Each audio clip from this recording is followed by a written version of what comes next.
You push it. I mean, you're right, there's people's houses back there, I mean.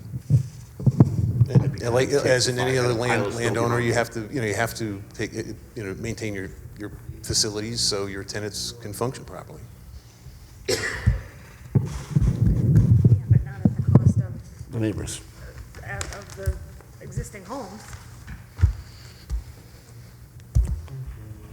So, I mean, Rick, we really have what are our overall options as far as this goes? Because there's a waiver for 9 parking spots that this board granted, plus the land bank spots. One Correct. option. Good. This is reviewable every year? This is special use, that's come back in every year? I believe so. No, I thought it was a permitted use in the zone. Right, but then it is a special use permit, right? The mixed use is a special permit. A special permit. Yeah, it's special permit. And that's renewable every year? I would come back to this. You could. You can make it renewable every year. What you could do is you could start off with somewhere between 20 and 25 children in the program. Test it for a year. If it's operating fine, you can increase it. If it's not, you can just keep it at 20. Or whatever number you look at. And that keeps, and have them certify, the fact is that there's no more than X number of children in any quote party. And that will almost guarantee that you don't exceed the 49. Well, that's the parking part. We were talking about accessibility to Well, the there's two, parking spaces. there's two issues. If you have 20, let's say I have 20 children, and I have a parent, that means I'm gonna have 40 people in the building plus the staff, it's 43. So I'm under the 49. That also means I'm gonna have, for that party, 20 cars plus 3 for the staff, 23 cars. That would be a max, and that's no carpool, everything to the max. So I'm right on the threshold. So it satisfies both conditions. If it turns out that the operation is even, has less parking demand and there are siblings, et cetera, then the board can decide a year from now to go to 22 or 23 children. What is the removal of the special permit? I mean, is that doable? If we go for a year and then we determine they come back and there's, issues from the building department that there's lack of parking or on-street parking or?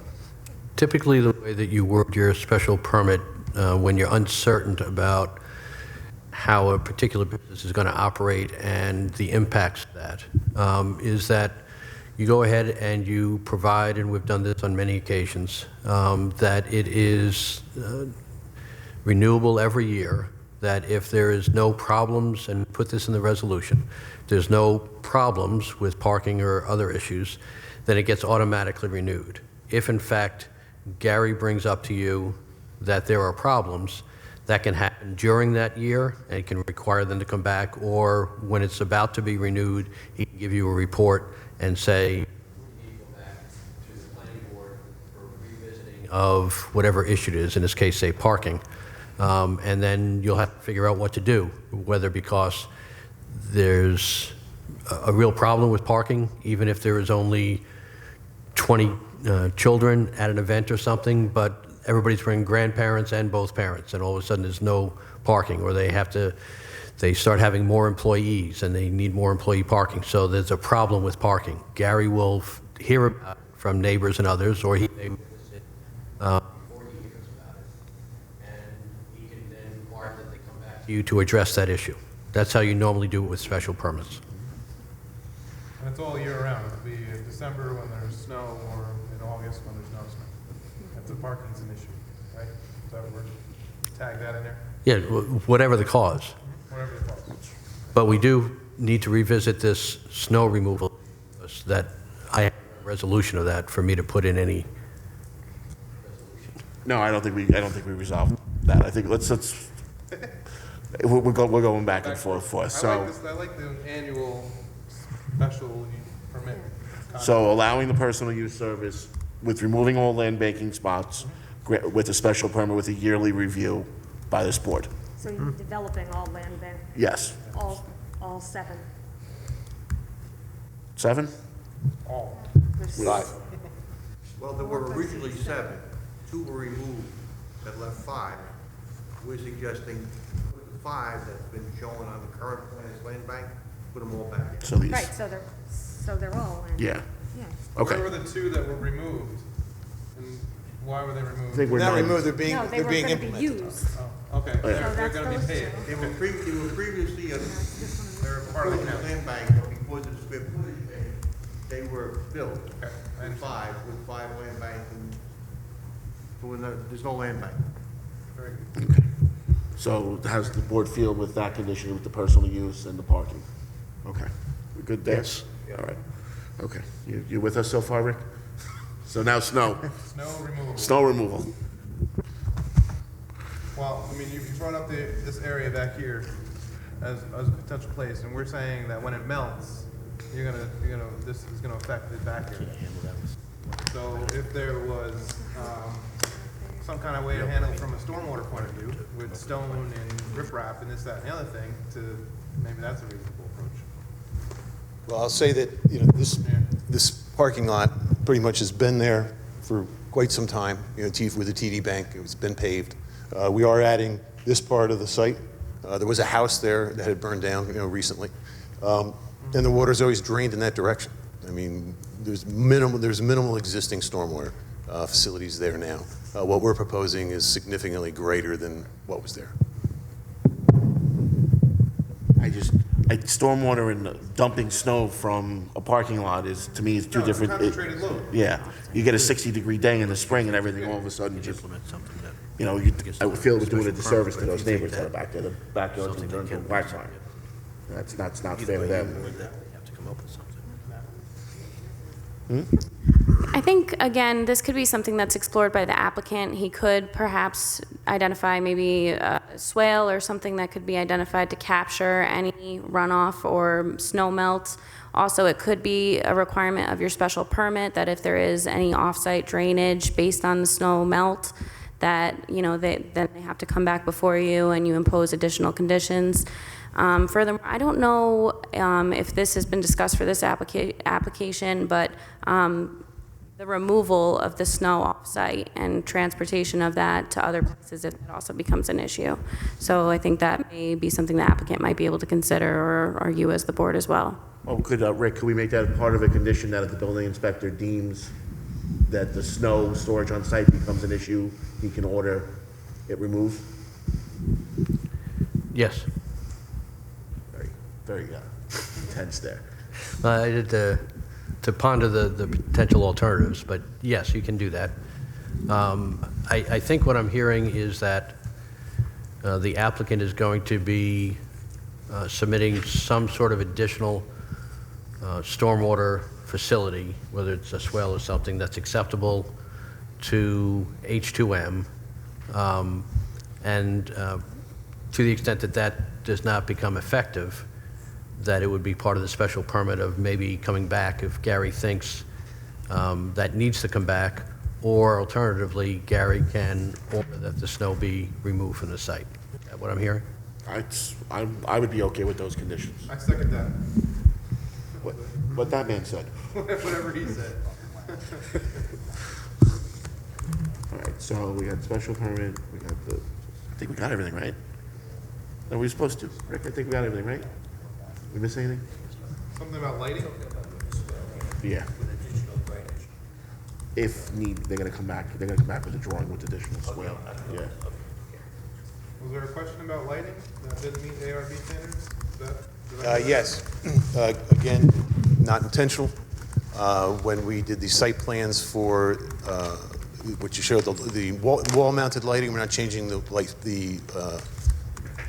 overhead lights.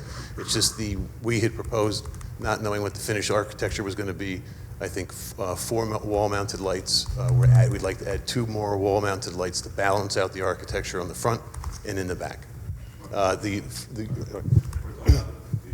little, and then Are they approved fixtures? Are they previously approved fixtures? the same fixtures previously approved. The luminaires are still comply, with light spread, staying on site. We just want to, add a couple to complement the architecture. Yeah, I'm fine with that. Just adding. Are they up-down lights or is this down lights? Down. So then, if lighting. I'm reading ahead on the landscaping. Oh, hold on, let's get done with lighting. Okay, go ahead. I'm okay with the lighting. Yeah. Are we okay with different lighting? Okay, go ahead. On the landscaping, now if you're that's going in there. to build out those land banked parking spaces, that landscaping is gonna change, correct? What was that gonna be, grass? What we're going to have to do is we're going to have to move 1 tree and 3 shrubs. We'll move those to the south. The other ones that are proposed are outside of the land banked area, and then we're going to change the island right here. We're going to lose 1 tree here and a couple of shrubs, but everything else will remain the same. Okay, so it's that island planting where 9 and 10 is gonna go away. This one right here.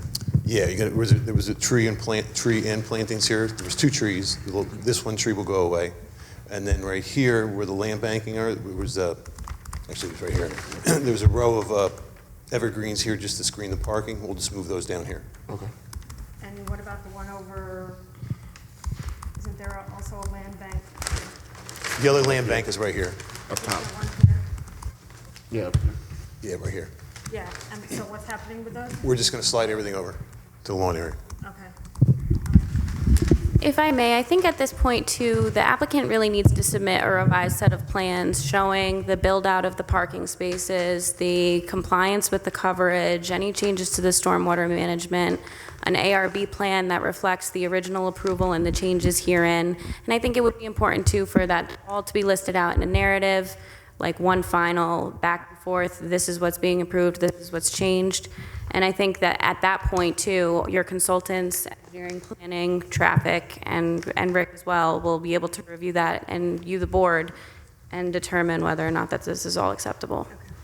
Yeah, I totally agree. I just want to make sure, with the applicants been in front of us, I kind of just want to make sure we hit it, Right. We're not going to come, when you come back to us, we're not, nothing else, right? Because, we've been 2 or 3 times, we've been back and forth, so. You seem like you want to say something. One last consideration for the board regarding the fenestration. So the original approval, while we're doing this, has these storefront frames being a dark green. Yeah, which we may want to reconsider and just make them black. I thought they were black too. Is that what it says? Because it's on an application that had that as dark green.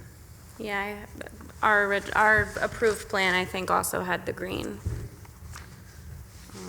But if you like the black better, which, All the way across. As just the window frame, the window and door frames let me see. were green. And I think after reconsidering, we may want to keep those black. Is it appropriate to give this to them? Would you mind passing this along? I think it's a dark green black. I think that's the problem, is it doesn't show up well in a drawing. Yeah. Yeah, around the doors, you'll see where that green is there.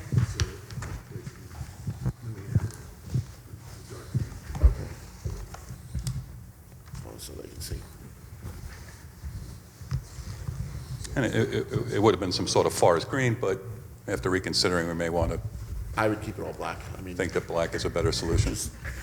one uniform, Well, that's what TD Bank is, right? right? It's all one color, right?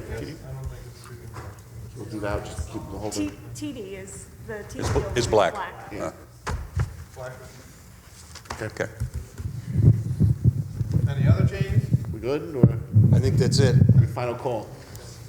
I think that's it. So Natalie's got something. Yep, yes, sorry. Just one more thing about the new pedestrian access in the front. We have requested that the applicant provide that profile there, but if you want to just give them any preliminary comments on that new sidewalk.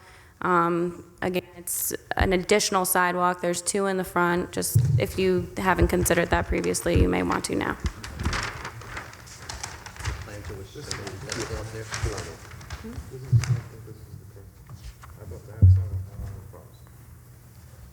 What's the current planting? I don't know. So right now, it's sidewalk in the front, parallel in the building, same as what's in the back.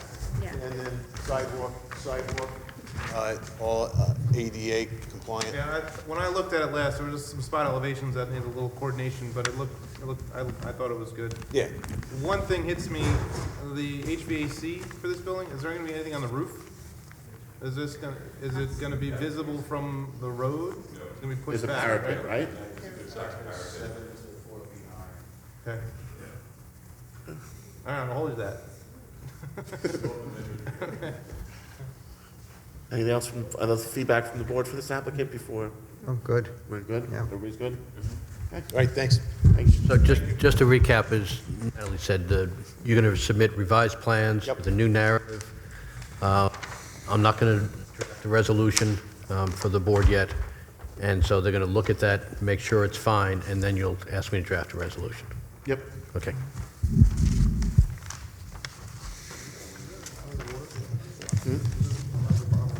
And just please do review that stormwater, any changes if there needs to be updates to the plan, okay? Thank you. Sorry. I didn't focus on your face, I'm sorry, sir.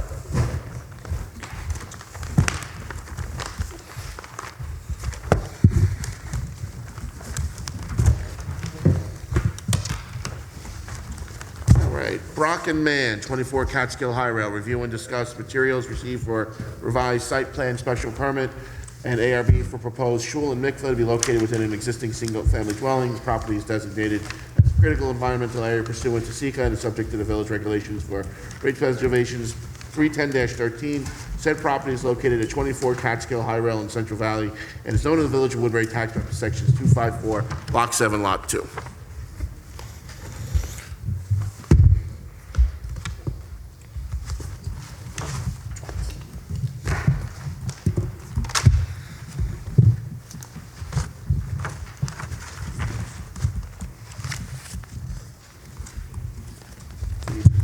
Good evening. Whenever you're ready, sir. John Queenan from Langton Tully Engineering, engineer for the applicant.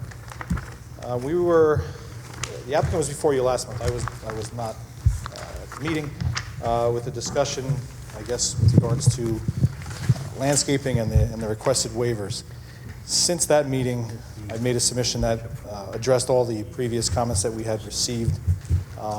More specifically, it dealt with cleaning up of the bulk tables as per your consultant's comments, addressing and listing the waivers that are requested for the shul use, and as well as coming up with a landscaping plan, providing as much landscaping as we could, matching the code as current to date. Also at the meeting, I believe the board had asked for a plan that if it met the code for landscaping, how many parking spaces we would have. We didn't submit that plan because there would be no parking spaces. So what we were left with is, because you have a requirement that there's no parking within the front yard, that's a 25-foot setback. That would encompass the proposed parking area that we have. We call it the rear yard, but the front yard along Adelaide. So therefore, what we did was we've revised the plan to match as much as possible all the other landscaping requirements except that front yard setback of the 25 feet. We've screened the parking lot. It's on sheet number 2 of the plan set. We've screened the parking lot on basically all 3 sides with shrubs that would grow, about height of just above 3 feet of the car, so that you would not see bumpers and vehicular lights there.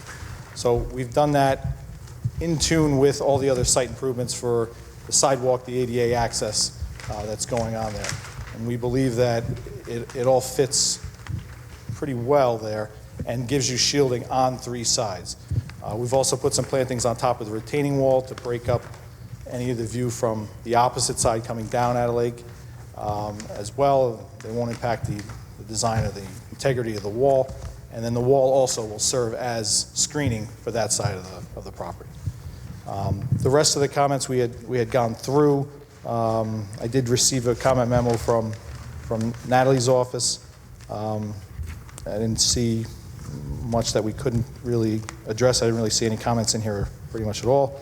But the main thing that we wanted to go over with you was the landscape.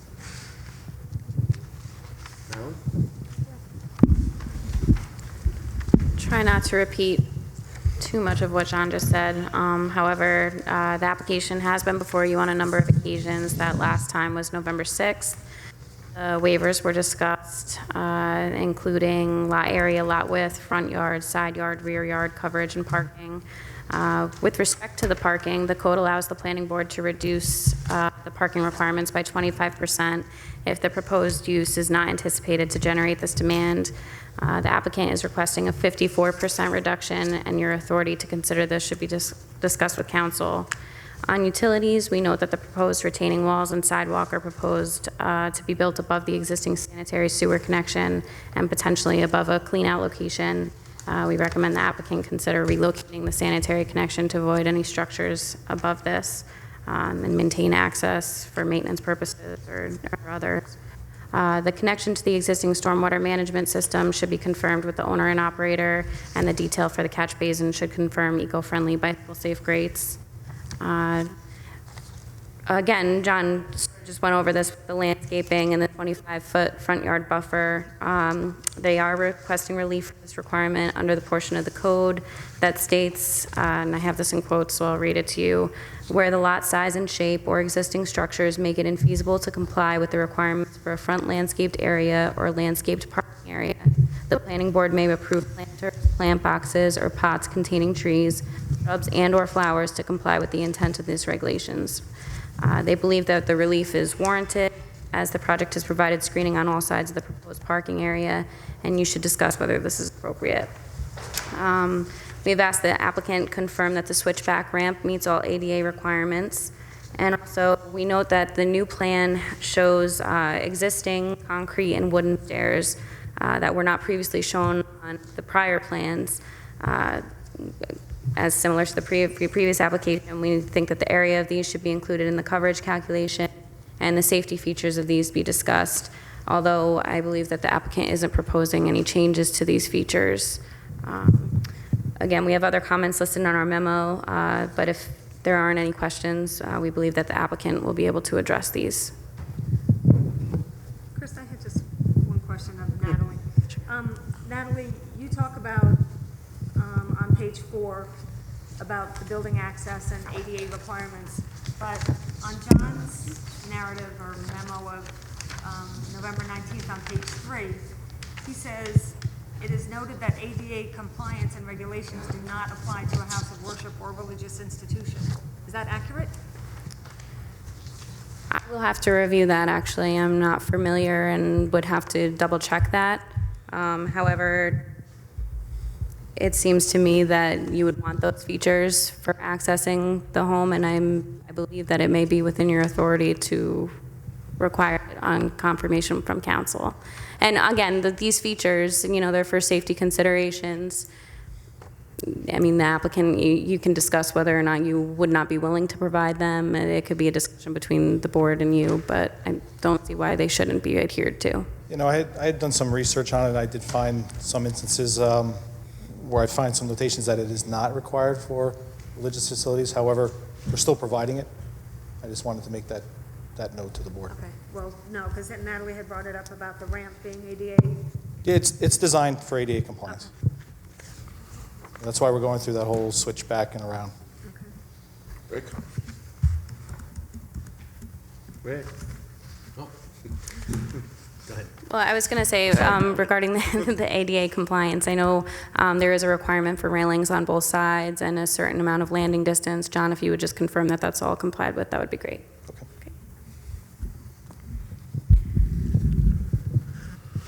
Okay, so there's a few issues for you tonight. I think the biggest of which is with respect to the waivers. There are various waivers that are needed, and there is a provision in your code for waiving each and every one of those that are being requested. You've heard from the applicant as to why they need them. You've received attorney-client advice from me with respect to the waivers and how you should address them. With respect to the landscape,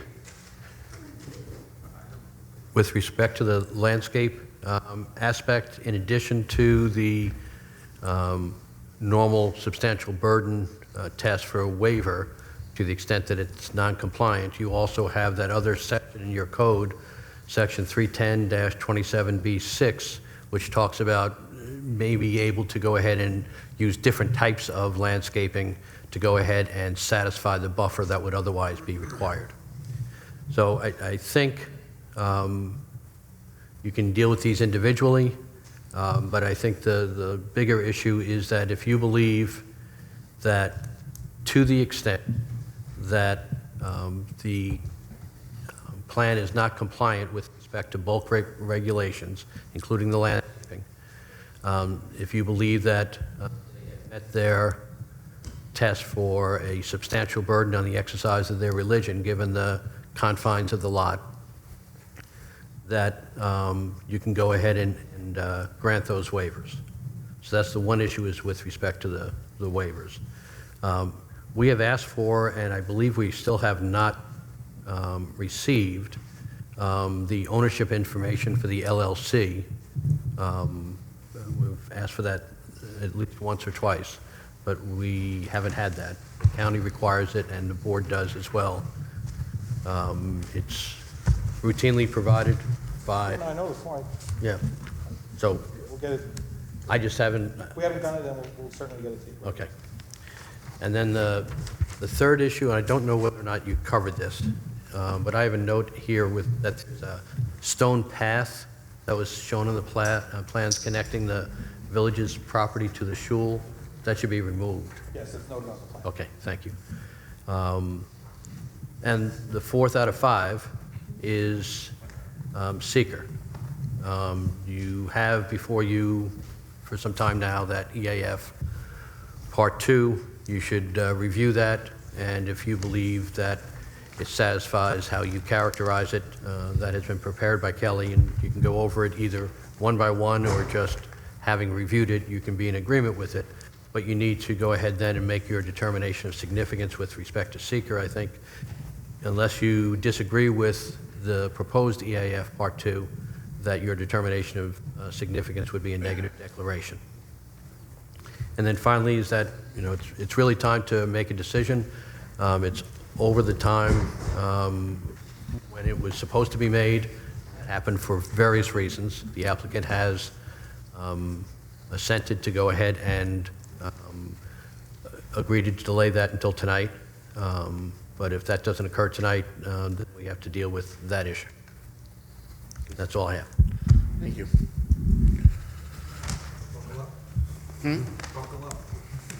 Substantial burden test. We've been in with council, we've been advised of what the laws, both locally, federally, and our code is. What does the board want to talk about, or how they feel?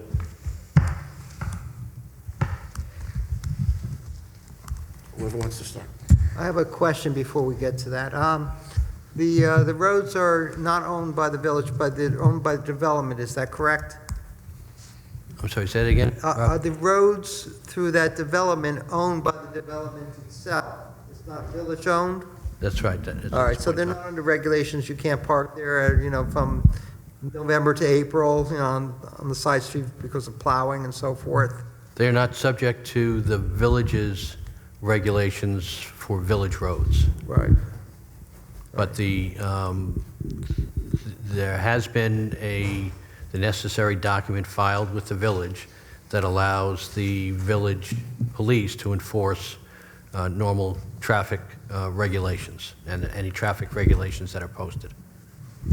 Does the But- fire department have any input as far as parking and access to fighting fires and so Both forth? the police and the fire had opportunity during the extensive seeker review for this area, this subdivision, and there was nothing specific with respect to one side only for parking. But we can put that Or- in the provision in some sort? We had talked about no parking signs on one side of the street. I believe we've discussed that with the applicant a couple of times about making one side of the street a no parking side. So that's not to, yeah. So is that something that we can do with regards to the signage? We talked about this, and I don't think I've,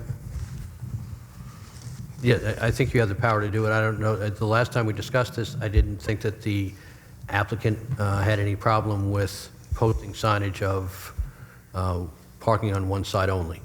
The issue that was of concern to the applicant, rightly so, is that if for some reason you were to say that there can be no parking on the street, that's not in accordance with the subdivision, and it would provide a problem because of they can't provide the necessary on-site parking. But I haven't heard anything from the applicant indicating that it's a problem for them to go ahead and post.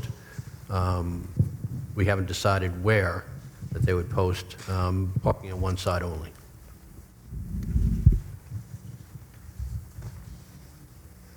So I think the bulk table, we did that pretty much already a couple times, right? Yes. So that's almost a non-issue. I think the issue is parking. I that's- think the signage on one side or the other is the best recourse, right? Yes. That needs to be a condition of the resolution. Yeah. So what side? Is that the question?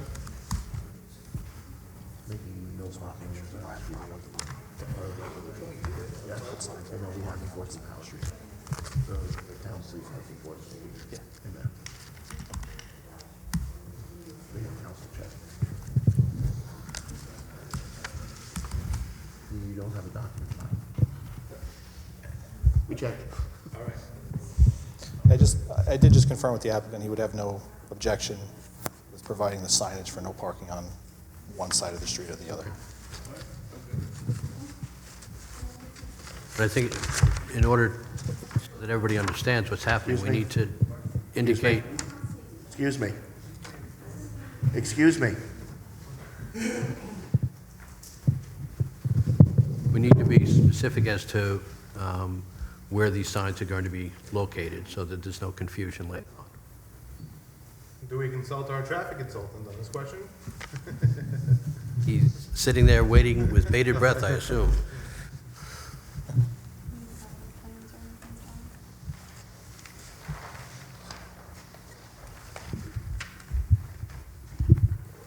Consultants always love to go ahead and opine on things that they have never reviewed before. I never even looked at it. How'd that bus feel?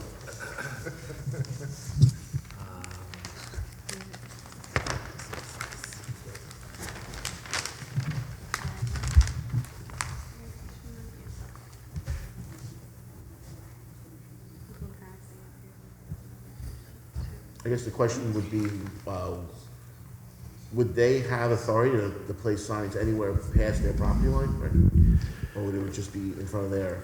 They certainly have the ability to post it on their property. And so I think that if it went beyond their property line, that you would require that they take all diligent efforts to go ahead and try to obtain approval from the HOA to put it in the other locations that you ask for, but they don't have the ability to go ahead and just post it, and you don't have the authority to just post it anywhere beyond their property lines. My feeling is it's the opposite side of the street.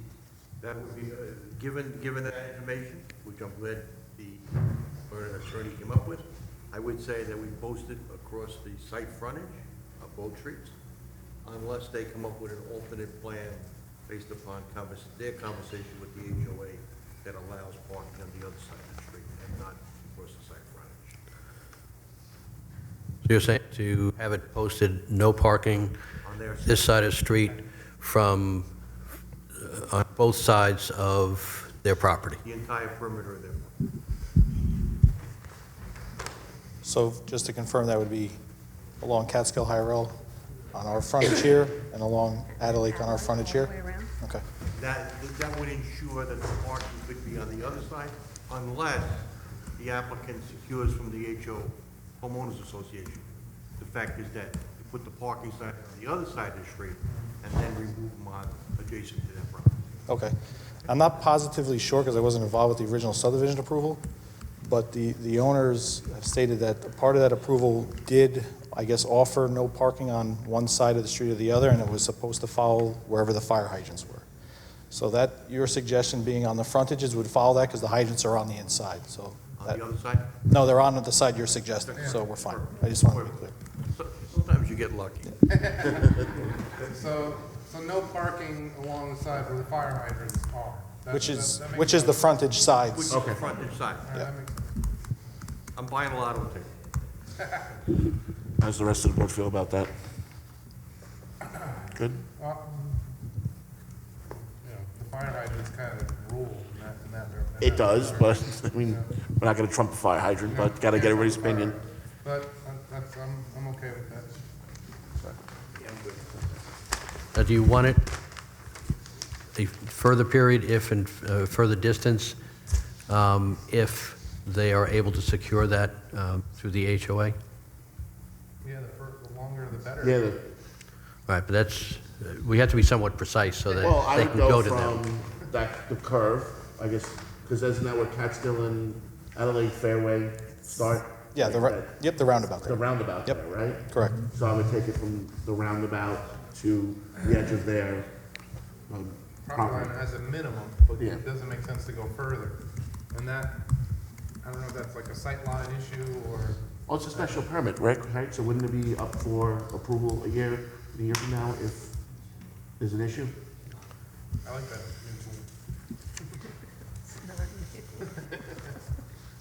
I thought House of Worship was a special permit in that. I also, I mean, I didn't want to go too much farther into the subdivision, because now you're going to start to impact. No, I So- get what you're saying. I'm worried about the. Yeah, no, I think it makes sense to make the whole circle basically to the end of our property. Yeah. Is it? Okay. Yes, it is a special permit, Natalie just confirmed. So, John, you understood what was just said with respect to the no parking signs. You can put them on the plans, right? Yes. And make some kind of notation that they're mandated on the property lines, and as to whether you hatch it or color it, or I guess you don't usually color things, but you can make some other designation. Correct.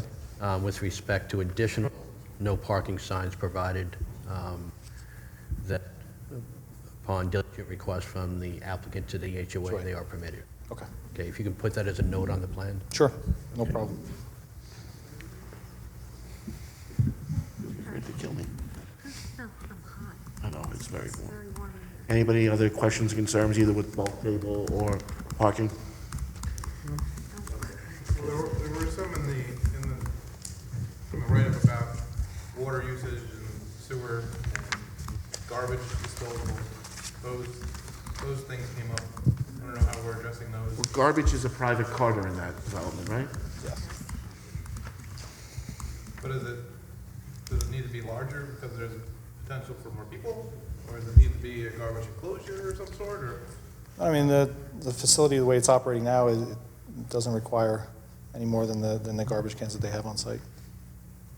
And that applies to recycling and garbage, so. Yes. Part of the resolution, if the debris exceeds the property lines, is that something that could be reviewed and enforced? It's an HOA. I think, I mean, don't wanna speak the for- problem that you have is enforcement, and enforcement of an obligation of the applicant. So, I mean, if there are other people around there that are depositing trash or allowing trash to be blown in that direction, that's not the obligation of the applicant simply because it's there. And it'd be very problematic to try to figure out whose garbage is where, in my opinion. I think it'd be putting an unreasonable burden on Gary's office to go ahead and try to enforce such things. I mean, the village, well, the HOA has some power with respect to property maintenance, et cetera. I just think getting down to that level of detail is going to be a problem. So with the HOA and property maintenance, that also comply with the sewer aspect of backing up or becoming an issue?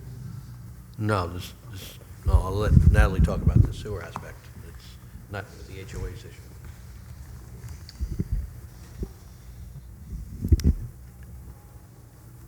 Before I comment on this, I'm just going to reread our memo, because basically we state that the collection system has been subject to clogs from foreign material being discarded to the sewers. Those responsible for the management of the shoal should provide controls to ensure this does not contribute to the problem. I think, again, Rick's note about enforceability makes that a little bit difficult. Does the John, do you have any? Look, it's it's a little bit different because sewer is much more contained than debris on the street. So we could put a condition in there, similar to what Natalie was just discussing, that the applicant must take all necessary steps to guard against exacerbating the problem of sewage backups by having improper materials deposited. That has been a problem up in that area, of diapers and Pampers and other things being flushed down the toilet. The applicant can take reasonable steps with respect to posting in the bathrooms of what is required in Yiddish, and try to do whatever they can to do that. If the condition would be that they have to take all reasonable and diligent steps to go ahead and do what they can to go ahead and not exacerbate this problem and try to alleviate it. And it's an enforcement problem, but the enforcement would be that if, for instance, they took no steps and didn't post any signs, et cetera, then that would be a violation of the condition. But we wouldn't have to get down into more specifics than that. We could fashion a condition in here saying that they must take all reasonable steps, including but not limited to posting of signs in the bathrooms as to proper and improper material that can be flushed down the toilets. Natalie, is there anything like, I know like in commercial, kitchens and stuff, they have like water grease separators and stuff before it enters. Is there anything that they make to make sure large debris doesn't get put into the pipe? There are something called a comminutor. There are grinder systems that can be installed. Yeah, I mean, there are like grinder pumps that I'm familiar with. I can review this with Dennis and decide whether or not that would be appropriate for this. I'm not sure off the top of my head. I've had some experience in like public restrooms and other very high traffic areas where clothing items get flushed. But it's a relatively expensive piece of equipment. No, I know that. I just know from meetings with the water and sewer superintendent, they've had us send vacuum trucks up there to suck out large debris from the sewer system up there. So just trying to do everything we can alleviate that problem in an area that we know we're going to have a large congregation of people Yeah, commercial use almost. meeting. Natalie, in your memo, there was a concern about a retaining wall or sidewalks built over the sewer connection that may interfere with cleaning it out. Yes. So the applicant can maybe explain that? Well, Is right that going to now- happen? Yeah, the sewer lateral goes out to the street, and we're proposing the parking lot over it. Sewer lateral is deep enough that it will not be impacted by the grading, but the parking lot will be over it. It's not uncommon. The piping Is can... that a problem, Natalie? Well, it's not just the parking lot, right? It's the retaining wall. There was an existing clean-out shown, which will now be covered. I mean, access to that has to be maintained and/or, I mean, our memo suggests rerouting the lateral. Is that an option? Isn't the grade of the Everything's pipe an option. not rated for the parking lot? Doesn't it have to be a different pipe to be under the parking lot, rather than a standard PVC, or no? I'm sorry, what was that? The pipe itself, doesn't it need to be a different grade of pipe if it's gonna go under a driveway or a retaining wall, rather than just a There's standard coverage PVC? requirements for the type of pipe. The applicant would have to confirm that those are adhered to. Again, our memo suggests rerouting it. Is that not an option? I would like to avoid that if possible. Okay. Well, then I think what Joe just brought up, making sure that the coverage requirements and that the pipe is appropriate for that application where it is with those structures being above it. Again, access needs to be maintained in that clean out as well. We would, yeah, we have a clean out just as it exits the building, then there would be a clean out right in the middle of the parking lot, and then it would connect to the main. It's a brand new system. I would expect that pipe is the current standard, which could take a traffic load, as it is a service pipe, so you wouldn't put anything in the system that wouldn't be able to handle that. Where are the existing utilities coming in for this house? Are they underground? Are they coming from the opposite side? The sewer comes out the back, and I believe the water service comes from the front, Okay. and the gas comes from the front on The Catskill, The electric is buried or no? buried from the front. On the front, okay. Does it show that on this plan? Specifically.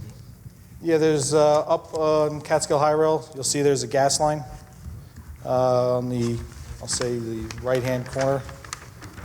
That's coming up there. You'll see the electric, you'll see lamp posts, there's transformer boxes, and then the sewer is on the other side. You wanted to, I think, jump in on the grinder comments?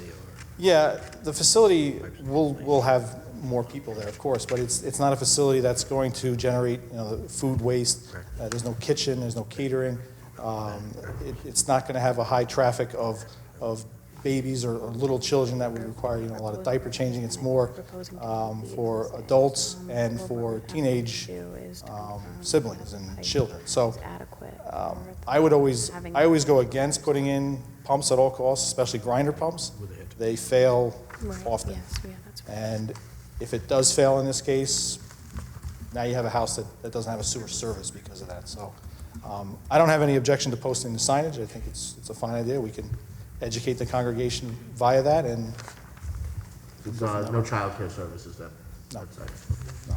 And does note 18 on your plan still is applicable? Because I know that's been a confusion, 7 a.m. to 10. Yes. I know there was some plans that changed. Yeah, there was a copy of the note of it. That's- Wanna make This sure. one's correct. Okay. So along the lines with the water and sewer and the signage, if additional pump trucks need to go up there, I guess there's no way to enforce it, that it could be related to the additional load of the shul, correct? There's no, and next year, we find that they're sending trucks up there every 3 weeks, and they just happen to be around the high holidays. We're not gonna, that's not enforceable, or Well, I not. think if Gary, I was going to say, as part of the special permit renewal, perhaps that there is a condition that can be drafted, if there becomes an issue, and like you said, it's noticeable at certain times of the year, Gary or whoever it would be that notices the issue, perhaps they would have to come back before the board. I'm going to defer to Rick and see if there's any great language that he has. we're gonna get Rick a new keyboard tonight. What? We're gonna need to get Rick a new keyboard tonight. We'll just put something general in the special permit condition with respect to wastewater issues, and if there seems to be a problem, Gary can recommend that rather than an automatic renewal, that they come before the planning board to address. Okay. All right, so parking, we've talked about, wastewater, we've got some landscaping. Anything else? Any other concerns? No, the EAF, we can either adopt as written, or we can go through page by page if you want, if you haven't, whatever you guys want to do. I have gone through it personally. So have I. haven't seen anything that jumped out at me. Did anybody else see Okay. anything? Good? All right, so I'll make the motion that we accept the EAF Part 2 as prepared. I'll second. Any questions? Aye. Or, okay, all in favor? Aye. So the substantial burdens, we can do all as one, Rick, with, or we gotta do, Yeah, for instance, they have made changes with respect to landscape. They will now be conditions with respect to some parking, which mitigates somewhat the parking deficiency from the bulk table. So I think unless somebody has an objection, I think the best way to handle it would be to say that you believe that they have satisfied the substantial burden requirement necessary to address all of not all of the several deficiencies in the bulk table, other than as mitigated by the plans as approved. Can I Not get a very motion? elegant, but What? not very elegant, but the best I can come up That's with not right your best now. part, but it's all right. Because there's been a lot of tables, different tables for November 18, 2019 version. Well, there's going to be revised plans that are going to... So it's going to be the revised plans. All right, so I guess it would be a motion to authorize council, it would be a draft resolution of approval, Yes. based on the conditions we spoke of tonight, and submittal of a new set of plans that have the changes that this board has requested. Correct. And so you should probably take a vote on the waiver issue, so that it's clear that you believe that there's a finding that the substantial burden has been met for purposes of waiving the bulk deficiencies not otherwise mitigated by the plans. Can I get a motion on what Rick said? I'll make that motion. Have a second? All in favor? Aye. Well, all the bulk, go back to that real quick. The bulk tables are the setbacks, the coverage. Yes. There's really nothing we can do with those. I mean, we've done all that we can do. Yes. Right, so it's The not- building is there. It's a lot area deficiency, Right. parking deficiency, lot coverage deficiency, lot width and setbacks deficiency, and landscaping. There's no more we can do with that. Yes. I don't know. Yep. Go ahead, Cindy. No, go ahead. No, you go. No, it just dawned on me about the LLC form. Well, we're not voting on it, we're not. No, I know. So, Just, That would have to be provided, the revised plans have to be provided before they can be signed, as well as, and Natalie will go through this, she has a sign-off letter that she'll be given. And we'll make it a condition that the LLC form must be submitted prior to signing the plans. And we have to review all the draft. Yes. Pieces that we just talked about today. Yes. Before we approve the final. correct, it's not a final approval, this is just authorization to draft and approval. Stephen Barsha for the applicant. I was told by the principal that the form was submitted to the building department. Doesn't matter if hasn't been or has been, we will get you another copy, so there's not a problem. It's not final approval today anyway, so we got time for it anyway. All right, so we did the waivers. waivers, did we do the motion for a draft? No. Okay, so I'll make a motion to have council draft a resolution of approval based on the conditions that this board has spoke about tonight. I'll make that motion. Or you made the motion? I made the motion. I'll second it. Sorry. Any questions? All in favor? Aye. I And abstain. as to the waiver, I missed that vote. So Abstain. that was also 5-0? You, Waiver? one. Abstain. Okay. So it's 4 yeses, 1 abstention. On the waiver. On the waiver or the motion for the approval? Motion approval. Motion approval. Yeah. Well, you're not The approving. draft, for you to, Yeah. the Just for motion. me to draft Right. a resolution. There's an So you're still abstention on abstaining me. from that, correct? Yes. Okay. Mm-hmm. Okay. All right, I think we're good. Thank you. Okay, thank you. And just a second. I just wanted Almost there, 2 more. IE, review comments received. Mr. Chairman, Yep. just one other housekeeping thing we need to address for this past application. Go ahead. So my understanding is, and that's what I was going to talk to Rick about, we are clearly on the same wavelength. We need to have authorize you to have some additional time, which obviously we're prepared to do. I just want to take care of that housekeeping. My question was, how much time will you need? Can this come up at the next meeting? I think that the December 18th meeting is already packed, so it would be and the January 1st meeting is going to be canceled Yeah, because it's of the the holiday. holiday, So it'd be January 15th. All right, so January 15th, it is what it is. Okay, thank you, sir. Thank you.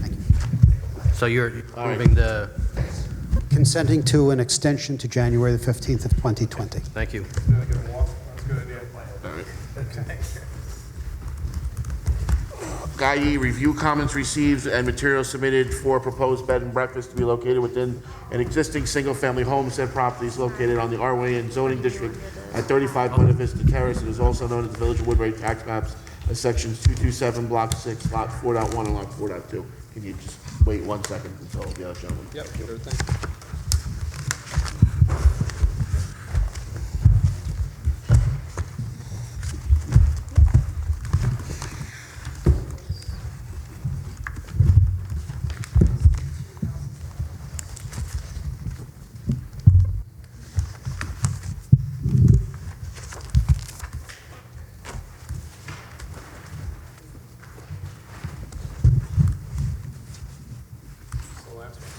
Two more.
Chairman, can I just go back to the, I was writing some of the conditions down. I just want to make sure that I had it straight. I know that you approved the part with the EAF. Did you also vote on the negative declaration? Oh, No.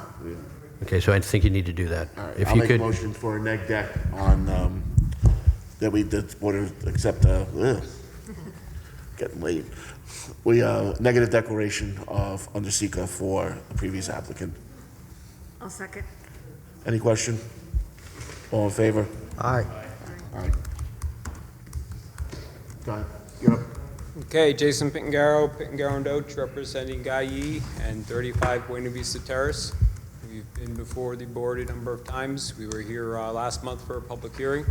We received comments from the public, and also there was an extended period of time to receive written comment. We've received those comments. We've also provided a narrative of the operations of both entities that were noted at that last meeting. We think that between the narrative and our responses that we provided, we've addressed both the comments that were brought forth at the public hearing and those that were put forth in written form for the board to review. So there was no additional changes to the application. There was no additional comments from the engineering office for the project. Some conditions to be noted in resolution. Other than that, I don't know that there's anything new to go through. Sure. This was most recently considered on November 6th, at which time your public hearing was held. You closed the hearing, but authorized an extension of public comments until November 15th. As Jason stated, he's received all those comments and provided his response. You should consider the comments from the public and the response and decide if any conditions are appropriate. We note that you generally have 62 days from the date of the public hearing to act on an application, but since there was additional information required, you should review the schedule and decide if an extension is necessary. We note that 62 days from the close of the hearing would require action at the January 1st meeting, which will be canceled due to the holiday. And so you should either consider taking action on December 18th or discuss an extension to January 15th. As Jason stated, they have provided a description of the role in the general operation of the shuttle business and how the schedule results in a frequent coming and going to the proposed B&B. You should review this and consider whether that is appropriate and compatible with the residential area, and again, consider if there are any restrictions that are appropriate. A new site plan hasn't been submitted, so our comments from the prior remain. I think there were a couple of issues related to site circulation and signage and just confirmation of those details that remain to be addressed, but I don't think that there's an issue clearly from the applicant for that to be addressed. And then again, the other comments in our memo are carried as suggestions for your action, so you can review those, and if they are appropriate, then Rick and Kelly include them typically. Rick?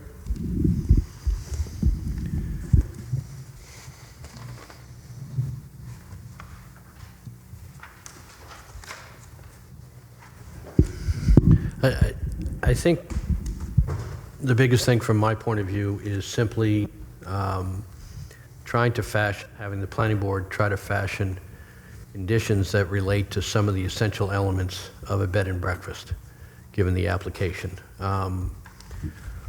One is with respect to it being owner-occupied, given the present location of the owner, and how you're going to ensure that this actually is owner-occupied and not owner-occupied from the point of view of some LLC entity occupying it, but from, I think, the clear and plain reading of the text of the code is that it expects that there is a person who owns it and is occupying it, and you have to fashion a rational remedy that will ensure that happens, not just in some name, but actually occurs and fulfills the code's very strong requirement for owner-occupied, because that's one of the essential characteristics of a bed and breakfast versus a hotel, for instance, or some other multifamily uses. Another condition is with respect to outdoor amenities. Just so we're clear, Jason, is there Other than a swimming pool, is there any other outdoor amenities? No, there's no other outdoor amenities, and again, we've committed to restricting the pool use to that of... I know, but that's what this board has to determine, whether or not there's just having a condition saying it can't be used really is adequate and sufficient, or they need to take additional steps. Because bed and breakfasts are not supposed to have the outdoor amenities, yet there is one there. And so they have to determine whether or not they're simply going to have a condition that says you can't use the pool, or it has to be posted, or the pool is it above ground or below ground? It's a below-ground pool. Actually, the applicant, when I first visited the site, said that he was considering removing the pool before we even discussed these conditions, and I don't know, I recommended that he not remove the pool because I thought it was a nice feature, but, I mean, it's impossible. Well, it's a nice feature for a single-family residence. Sure. But he's asking for an approval for this commercial enterprise in which that's not allowed. I think it's very problematic for Gary to go ahead and try to enforce, this is my opinion, for the board's consideration, but for an enforcement point of view, that Gary has to, if he goes out there to try to determine whether or not somebody is a B&B guest versus a family member or cousin or friend, not as a B&B guest. So it may be that you fashion a more restrictive condition with respect to that outdoor amenity, such as removing the pool or not allowing the pool to be filled with water. But I think that's another issue that this board has to address in order for it to be fashioned into a condition. There is also much easier, and we've done this in the past for other bed and breakfasts in the village, is to go ahead and we can adopt similar conditions for purposes of times for service of breakfast, et cetera, to make sure that this is really a bed and breakfast rather than something else in disguise. There was an issue on the shuttle last time that came up. And I think this is also a serious issue that this planning board has to consider how it wants to address. Again, I think a plain and simple reading of the code with respect to bed and breakfast, that it gives a certain feel, given the requirements, for what this product is that's approved by this zoning. And it's not a hotel, and it's not something with a lot of action back and forth, such as a hotel of taking people to various places. So you have to consider whether or not that shuttle is an appropriate part of this, or if there's no shuttle, they just have to rely upon their own cars or Uber or Lyft or something else, or a taxi. And just, for instance, prohibit shuttles. If you want to have shuttles, you also have to address how that interplays with bed and breakfast, where it can be parked, how long it can be parked there, so that it doesn't turn into a coordinate shuttle business that's operating out of the bed and breakfast. So those are my I could speak to those notes there that Rick had made. I think either a condition that the pool not be filled or removed during the term where the facility is used as a bed and breakfast would be amenable to the applicant. The pool isn't currently filled and isn't used, and again, he did mention that he was considering removing it regardless. So if it's not filled, it wouldn't be able to be used by anybody. But if it's not removed, therefore, if he terminates the bed and breakfast operation, he could again fill it and use it for his personal use in the future.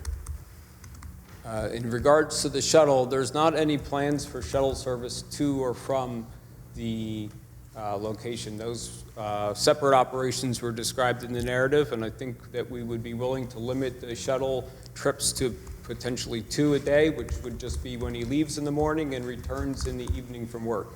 Therefore, there wouldn't be shuttle trips back and forth to the to either the Commons or any place else. Any guests arriving at the B&B are going to use their own vehicles.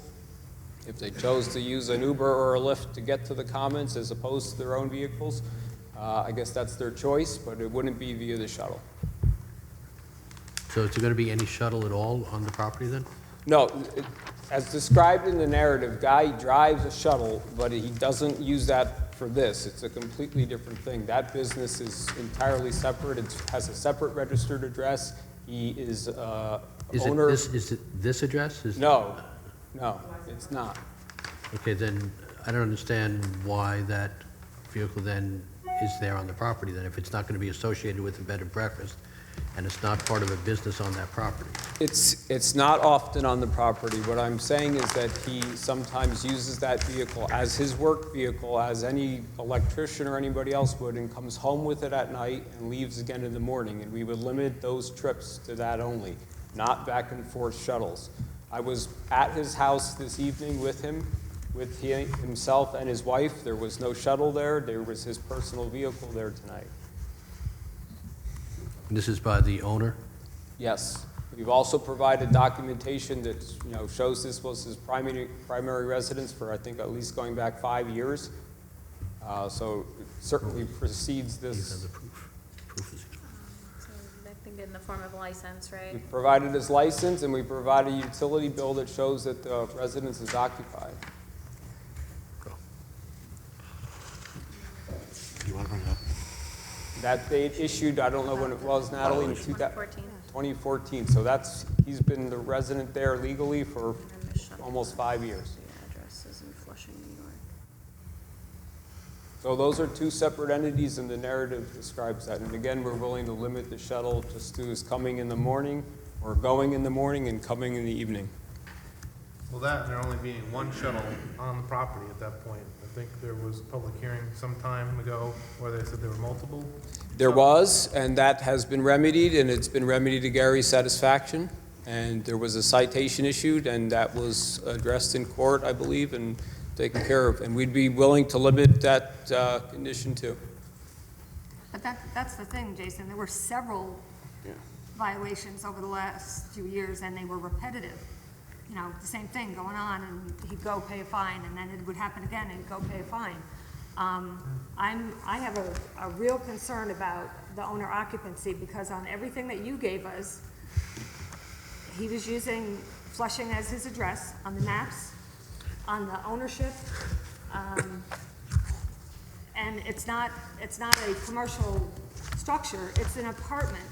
It is. So I really have a concern that this is not and will not be a owner-occupied dwelling. And the other thing I noticed too, and now I just heard you say there's the wife. Is that, and I'm sorry, I don't know the order, Zhangdong Mai or Mai Zhangdong? I don't personally know his wife's name, so I can't speak. The only reason I ask is because both lots are in two names. His Okay. name separately from another name, if that's his wife's name. So I think, don't we need the form that says that the other owner is aware of what's being done? Well, the other lot is not subject as part of this No, for this lot, application. because she, whoever this person is also an owner of this lot. But she's not, or he is not on anything that's been given to us.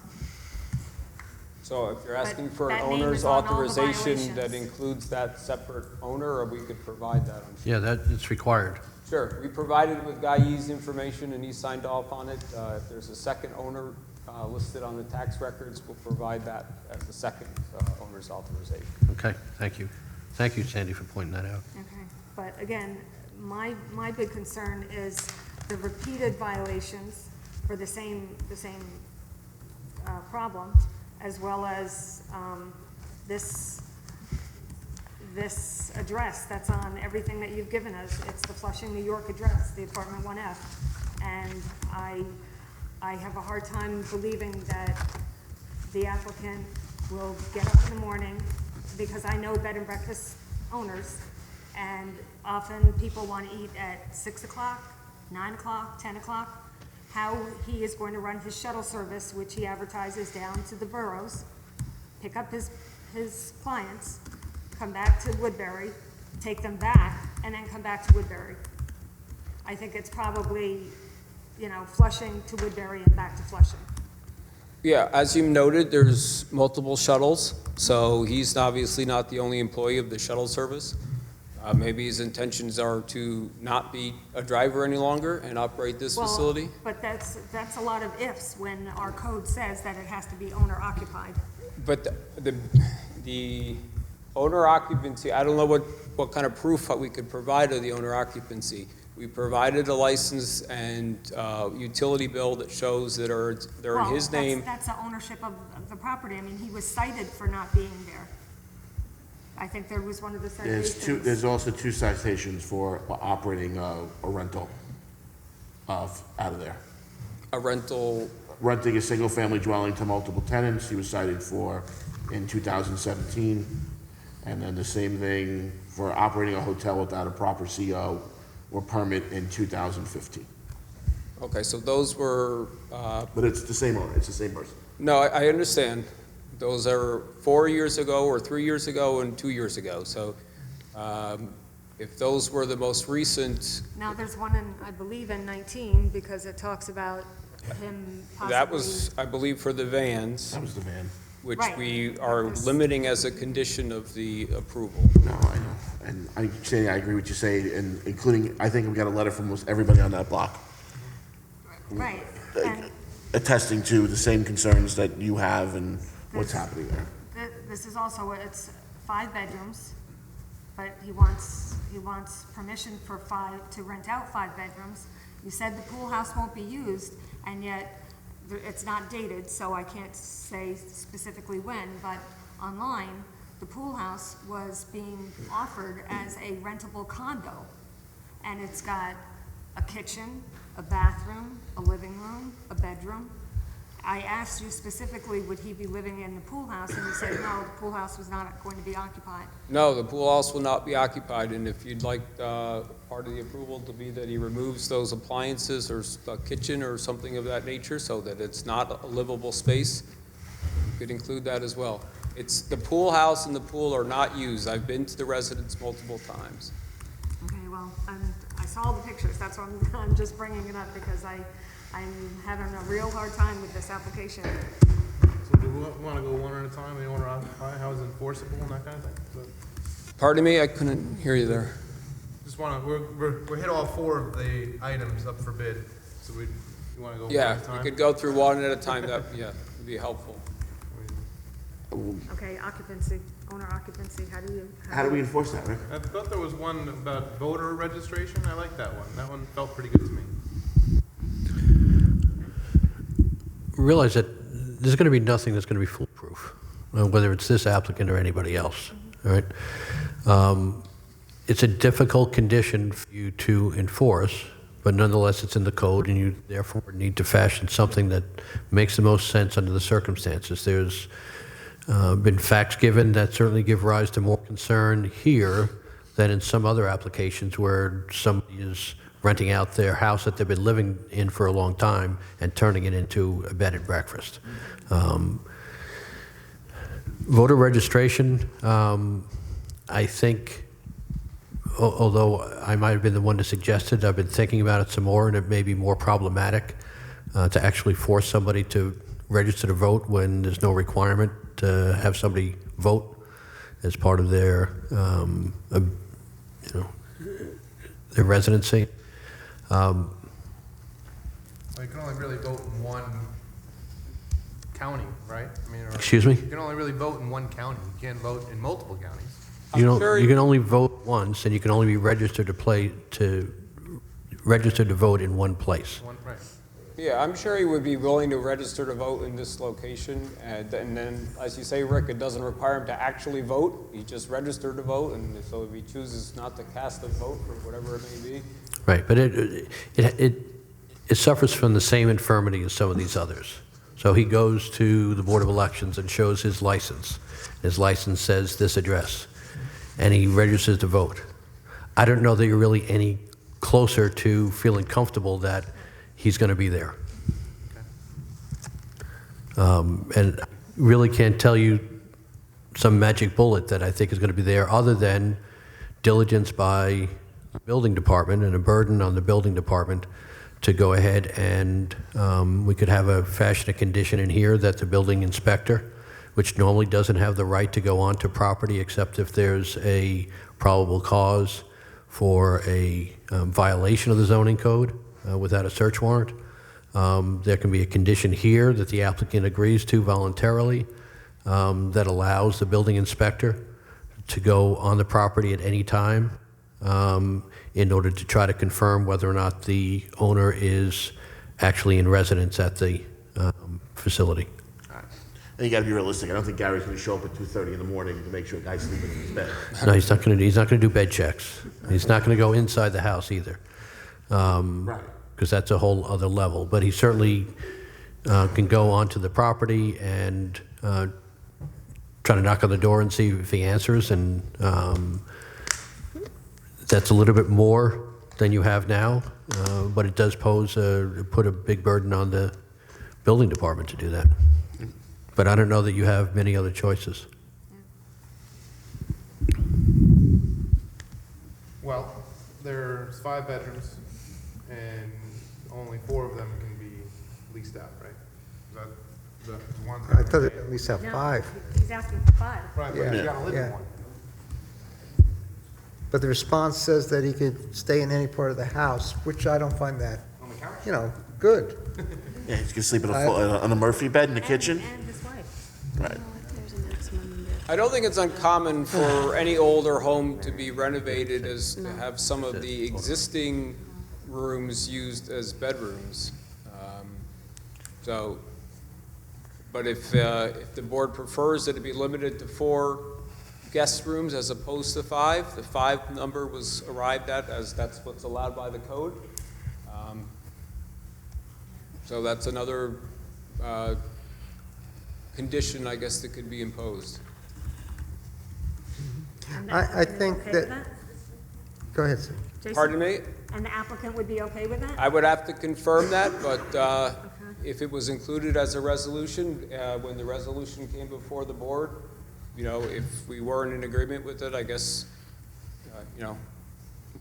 we would take exception, and then you would have the option of, if you approved it that way, I don't think that he would have any condition, any recourse. What disturbs me is that the concept that was presented a few months ago seems to be different in my mind than it is now. More and more information was revealed, such as the multiple violations, the repeated violations, the shuttle service, and so forth. So I just don't have a good feeling about it.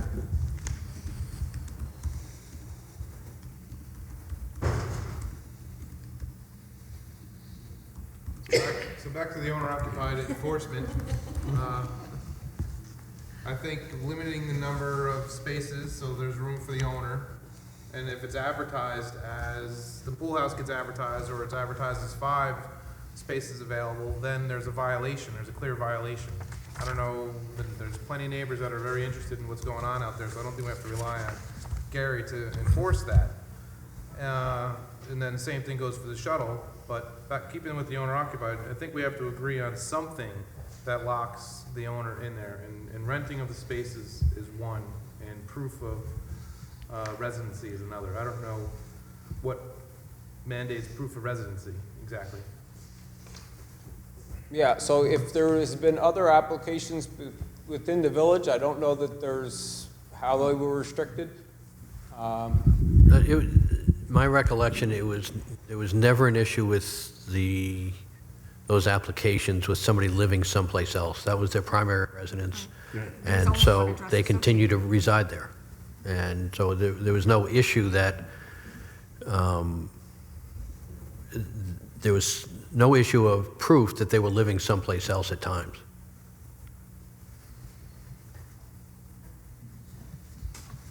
I'm open to suggestions. Yeah, so we are willing to, Sold. How about tax returns? No, I don't think we can meet the burden of proving owner occupancy for bed and breakfast. Oh, you're saying we can't, I hear you. So tell us how you're going to meet the burden of owner occupancy. I don't think there's a way to. With the way the application has been submitted, with the with the driver's license and the application having two different addresses, Okay, so council, that's a major issue, right? I think an applicant often It is a major issue, yes. You know, it's the, I have suggested some ways, the applicant suggested some ways to put limitations on things in order to try to come close to a comfort level that in fact it will be owner occupied.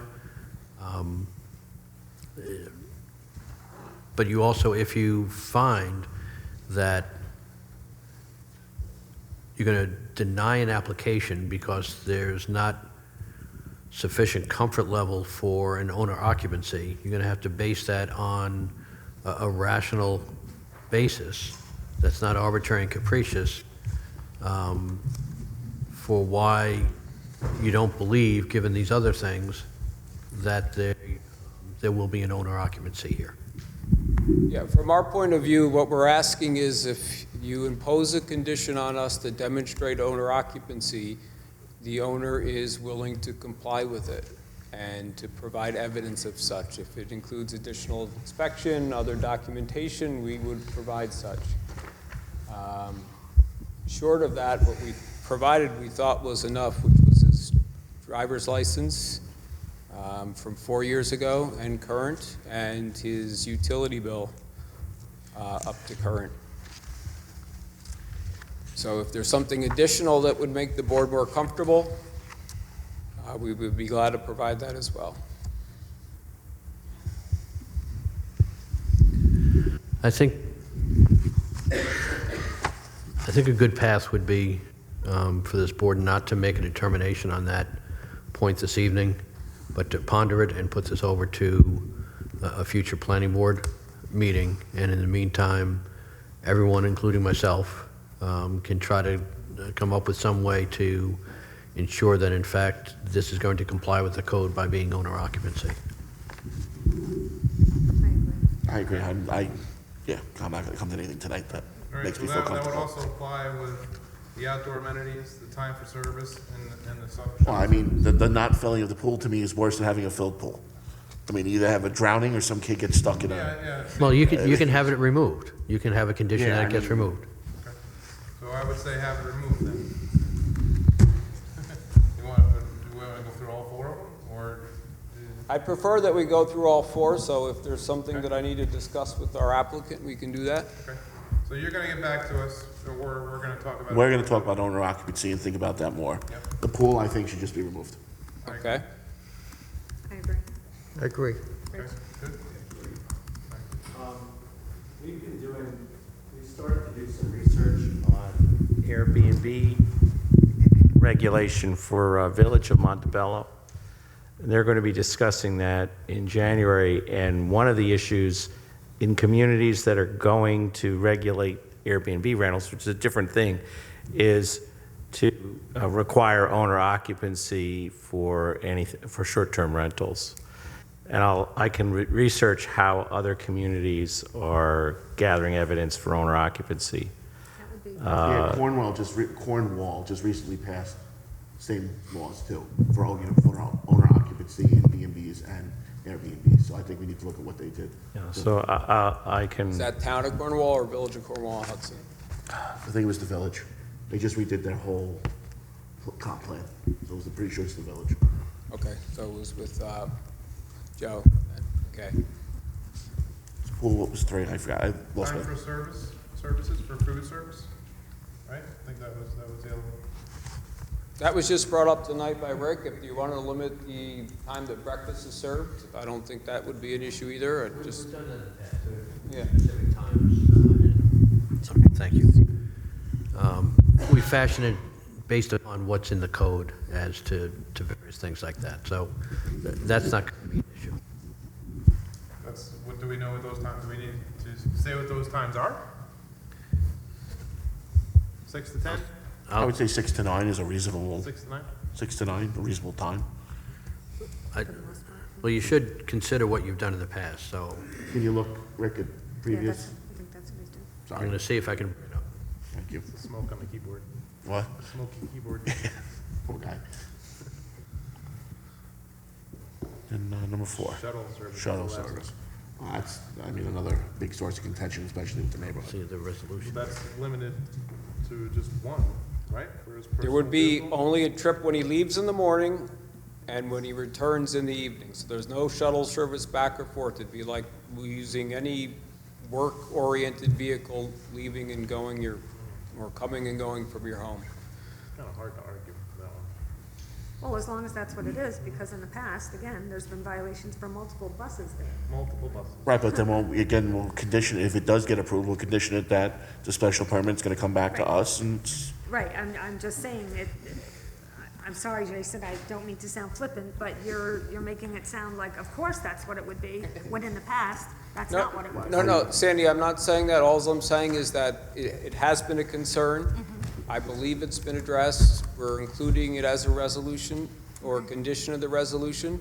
And as has been mentioned by the chairman, there is the ability, and there will be the ability to, or of course, the permit is a special use permit and will have to be renewed annually.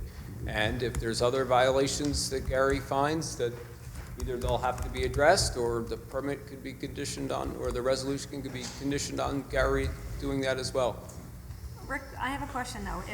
If we conditioned and we allowed this and we said one shuttle bus there, and unfortunately, history repeats itself, and there's more than one there, he's now operating under a condition of a special permit, does that preclude Gary from doing what he has had to do in the past and just gone and issued a violation where the owner has had to go to court and pay a fine?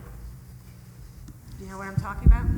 Yeah, we could include the shuttle issue as one of those issues in the special permit condition that is subject to being reconsidered if there are violations of it, similar to what you have done with other special permits, so that if Gary finds that that's a problem, that there are more than one shuttle there, or the shuttle is being used for hire, there's somebody in there in addition to this person using it as a personal vehicle that's on the property.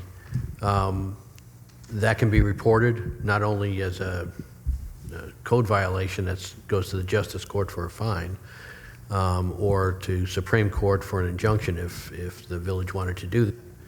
Could also be reason to have the special permit reconsidered and potentially revoked if in fact there are these violations. Before the year's time, or do you have to wait for the year? I have to see what you've typically done in that regard, whether or not, I think that there have been some, whereby if it's considered a substantial problem, it can actually come back before the planning board for the year for reconsideration. Okay, thank you. any other concerns you want Rick or anybody else to look into before? No? No? All right. So we'll get you back on another date. We're gonna get some information from Rick and then the board can take it. Okay, there's a couple things I'll need to discuss with